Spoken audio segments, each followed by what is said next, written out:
ating lahat. Narito kami upang talakayin ay isang napakahalagang paksa. Pilinyo at wikang katutubo, wika ng malayang pamamahayag. Naku, parang bigating usapan ito ah. Pero huwag kayong kabahan. Gagawin natin itong masaya at makabuhan. Tama, ang wika hindi lamang salita. Ito ang ating pagkakalanlan, kalayaan at tinig ng bawat Pilipino. Ako po si Gwen, Ako po si Fiona. Ako po si Lucy. nagmula sa ikalabing isang paita. Alam ba ninyo, mayroon tayong mahigit 100 wika dito sa Pilipinas. Para tayong isang malaking orkestra. Bawat wika ay isang instrumento at sabay-sabay silang lumilikha ng himig ng ating pagkakaisa. Pero nakakalungkot dahil may mga wikang unti-unti nang nawawala. Parang kaibigang hindi na nagpaparamdam. Tama, pero seryoso, kapag nawala ang isang wika, nawawala rin ang boses ng pamayanan. At kung wala kang boses, paano mo mapapahayag ng malaya? Isipin niyo nga, kung walang wika, paano ka hingi ng tawad sa magulang mo? Paano ka makikipagkwentuhan sa kaibigan mo? At higit sa lahat, paano ka makapagpapahayag ng saloobin sa lipunan? Kaya mahalaga ang wika.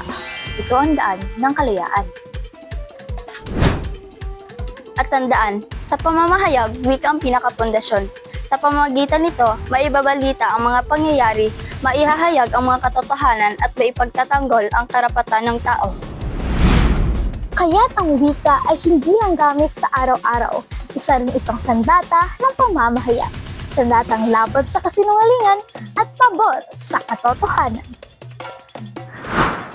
Kaya mahalaga ang Pilipino at mga katutubong wika sa malayang pamamahayag. Dahil kapag naiintindihan ng isang tao ang balita, mas nagiging mulat sila. Mas nagiging makapangyarihan ang kanilang tinig. Kaya't ang Filipino at katutubong wika ay magkagapay, parang kape at pandesal. Mas masarap kung magkasama. Kaya mga kababayan, gamitin natin ang ating sariling wika.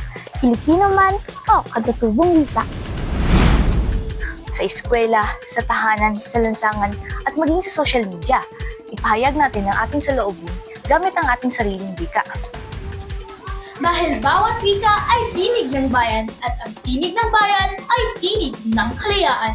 Mga kababayan, huwag natin kalilimutan. Ang wika ay ating pagkakakilanlan. Ang malayang pamamahayag ay ating paninindigan. Sama-sama tayong tumindig para sa katotohanan at kalayaan. Hanggang sa muli, isang mapagpalayang araw sa ating lahat. Paalam!